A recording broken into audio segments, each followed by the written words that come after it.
Welcome to a Psalm for Sunday. I'm in Psalm 25. I'm going to divide it into three parts in three consecutive Sundays, and hopefully three consecutive Sundays. I hope you and I can have a Bible study together with your Bible open on your side of the table and mine on mine. I'll give you my interpretation. Feel free to share your interpretation or provide comments on mine, whether you agree or disagree. But let's start in Psalm 25, 1 to 7. Psalm of David, unto thee, O Lord, do I lift up my soul. O my God, I trust in thee. Let me not be ashamed. Let not mine enemies triumph over me. Yea, let none that wait on thee be ashamed. Let them be ashamed which transgress without cause. Show me thy ways, O Lord. Teach me thy paths. Lead me in thy truth and teach me, for thou art the God of my salvation. On thee do I wait all the day. Remember, O Lord, thy tender mercies and thy loving kindnesses, for they have been ever of old. Remember not the sins of my youth, nor my transgressions, according to thy mercy. Remember thou me for thy goodness' sake, O Lord. Now, David is directing his individual personhood, the seat of his will and self-identity, his soul upwards toward God, his creator. Psalm 86:4. Rejoice the soul of thy servant, for unto thee, O Lord, do I lift up my soul. This suggests heartfelt prayer on the part of David. He then goes on to express two things: trust and a plea not to have that trust fail so that his enemies triumph over him. Remember what he said in 7:1, Psalm 7:1, a Sigion of David, which he sang to the Lord concerning the words of Cush the Benjamite. O Lord my God, in thee do I put my trust. Save me from all them that persecute me and deliver me. And he will say again soon in Psalm 31:1, to the chief musician, a Psalm of David, in thee, O Lord, do I put my trust. Let me never be ashamed. Deliver me in thy righteousness. Verse 3 is a reaffirmation of verse 2. The transgressions without cause are clearly against him, and he desires protection from such transgressions made against him by people who have no justification. Verses 4 and 5 are wonderful prayers. For cross references, see Psalm 27:11. Teach me thy way, O Lord, and lead me in a plain path because of mine enemies. Psalm 86:11.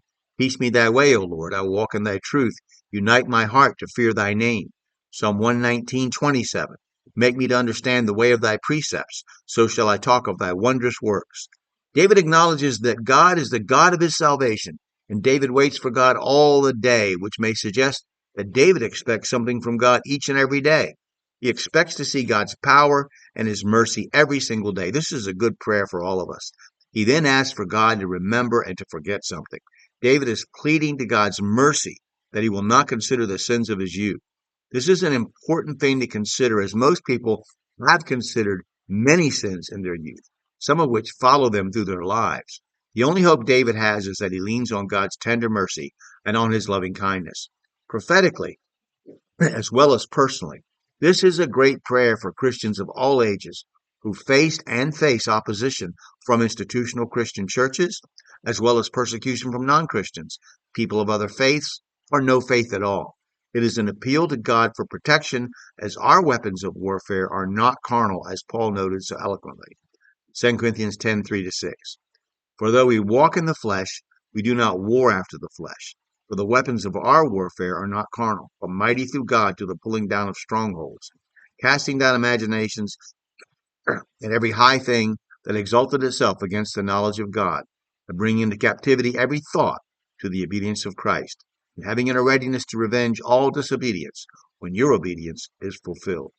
Okay, we'll stop there today. It wasn't a long one today. We'll pick it up in verse 8, verses 8 to 14 next time. I'm going to ask you if you will please spend some time reading your Bible today, letting God speak to you through his word. Also put aside a little time to study your Bible, cross-reference the verses. Pray to God for wisdom and understanding, and then share that interpretation you're given with someone else. Now, you can purchase my comments on Amazon. Well, no, you can't. You can't with the Psalms. I don't have the Psalms on there yet, but I have other books on Amazon's, other commentaries, other comments. You can read them for free on blogger.com. But if you've watched this video today, this far, would you please click like and subscribe or follow, and then share the video with someone else? And above all, feel free to make any comments that you have about this video. I certainly would like to hear it, see what you have to say. All right. Thank you. Have a great Sunday.